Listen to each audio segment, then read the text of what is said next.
Ford's secret supercharger.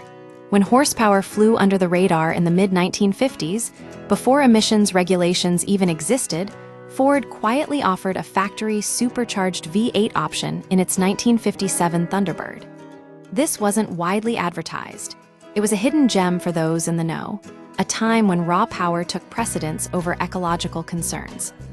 The move was unusual, as superchargers weren't the industry standard yet, but Ford slipped it into the mix as a performance upgrade. The era of understated power, the 1950s, were a transition period for American automotive engineering. While the muscle car boom was still a decade away, manufacturers like GM and Ford experimented with higher output engines. Cadillac and Oldsmobile offered respectable V8s, but Ford took a different approach, a factory supercharger option without fanfare. This was a period where horsepower wasn't the primary selling point, but for those seeking more, Ford had a secret weapon. The supercharger wasn't new technology, having been used in warplanes to maintain power at altitude. However, its application in consumer cars was rare. Most automakers stuck to naturally aspirated V8s, but Ford offered the McCulloch-Paxton VR57 centrifugal supercharger as an option for the 312 cubic inch Y-block V8. The result? A factory-rated 300 horsepower, matching some modern performance cars. The F-Bird legacy, the supercharged option, was listed alongside other engine choices, D-Code, E-Code, and C-Code, on the 1957 Thunderbird order sheet. Customers could select the F-Code to get the supercharged Y-Block. This meant a significant power boost for a relatively small upcharge of $340 at the time. This wasn't a mainstream feature, though.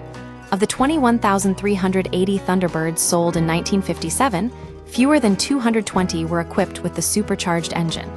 The rarity makes these cars highly collectible today. Enthusiasts nicknamed them F-Birds as a nod to the F-Code designation. The value of a hidden gem today, a well-preserved 1957 Ford Thunderbird F-Bird, can fetch substantial sums at auction. Recent sales have seen bids exceeding $100,000, with some examples selling for over $134,000. Hagerty values a three-condition, good, F-Code Thunderbird at around $80,400. The combination of rarity, historical significance, and the allure of a factory supercharged classic makes these cars a prized possession for collectors.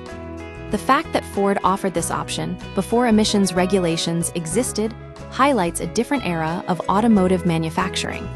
It was a time when power and performance were the primary focus, and manufacturers weren't constrained by environmental standards. While Ford wasn't alone in offering hidden performance upgrades, Chevrolet's COPO program being another example, the 1957 Thunderbird F-Bird remains a unique piece of automotive history.